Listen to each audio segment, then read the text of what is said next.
بھائی اب یہ اسلام اور ایمان کی بحث چھڑ گئی. بھائی ایک ہے اسلام اور ایک ہے ایمان اور ہے ان دونوں میں فرق. اب ریکارڈ کریں اس بات دونوں میں محفوظ کریں. سورہ حجرات قرآن مجید کا اونچا ہوا ہے اور اس سورے میں پروردگار نے ایک بڑی عجیب بات کہی.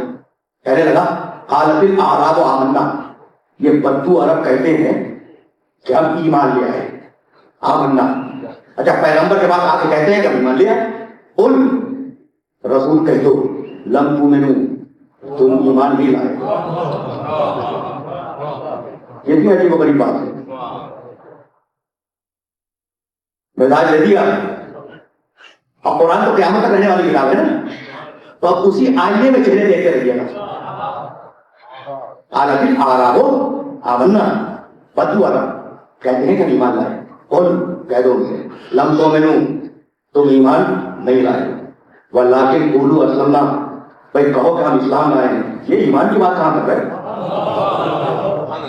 تو مسلمان تو ہیں لیکن مومن نہیں. قرآن کہہ رہا ہے, میں نہیں کہہ رہا ہوں. اچھا آپ قرآن نے دلیل دی لما يدخل الایمان فی قلوبکم. بھائی ہم اس لیے کہہ رہے ہیں کہ تم مومن نہیں ہو اور تم ایمان نہیں لائے ہو کہ ایمان تمہارے قلوب میں داخل نہیں ہوا. اچھا تو ایمان کہاں جاتا ہے؟ قلوب میں. ہو گئی نا. اچھا تو بھائی ایمان جاتا ہے قلوب میں, اسلام کہاں جاتا ہے؟ زبان. بھائی کلمہ تو زبان سے پڑھتے نا لا الہ الا اللہ محمد رسول اللہ, تو کیا زبان پر نہیں؟ قرآن نے بتایا ہے کہ اسلام کی جگہ کیا ہے اور قرآن نے بتایا ہے کہ ایمان کی جگہ کیا ہے. ایمان کی جگہ دل. عربی میں کیا کہتے ہیں؟ قلب. جمع کیا ہے؟ قلوب. ذہن رکھیے. اور اب چلیں دیکھیں اسلام کی جگہ کیا ہے. سورہ انعام چھٹا سورہ ہے قرآن مجید کا اور اس سورے کی 125ویں آیت.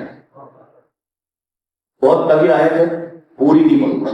فَمَن يُرِدِ اللَّهُ أَن يَهْدِيَهُ يَشْرَحْ صَدْرَهُ لِلْإِسْلَامِ.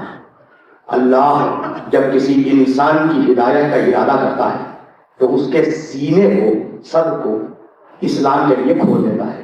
اسلام کی جگہ کیا ہے؟ سینہ, صدر. اور ایمان کی جگہ کیا ہے؟ قلب, قلوب. نہیں ہوگی نا. جو اسلام لائے وہ مسلم, جو ایمان لائے وہ مومن. عجیب بات یہ کہ قرآن کے آخری سورے کو جا کے دیکھو, بسم اللہ الرحمن الرحیم. قل اعوذ برب الناس ملک الناس الہ الناس من شر الوسواس الخناس الذی یوسوس فی صدور الناس. بہت توجہ ہے. پورے سورے کا ترجمہ بھی نہیں کروں گا. یوسوس فی صدور الناس. پروردگار ابلیس سے بچا لے جو سینے میں گھس کے گمراہ کرتا ہے, دل تک نہیں آتا.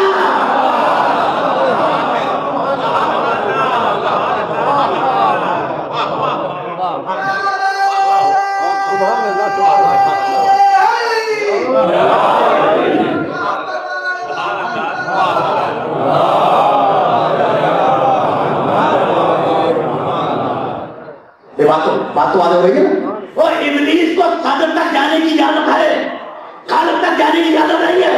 تو اب اتنی بات طے ہو گئی کہ مسلمان تو گمراہ ہو سکتا ہے, مومن کبھی گمراہ نہیں ہو سکتا.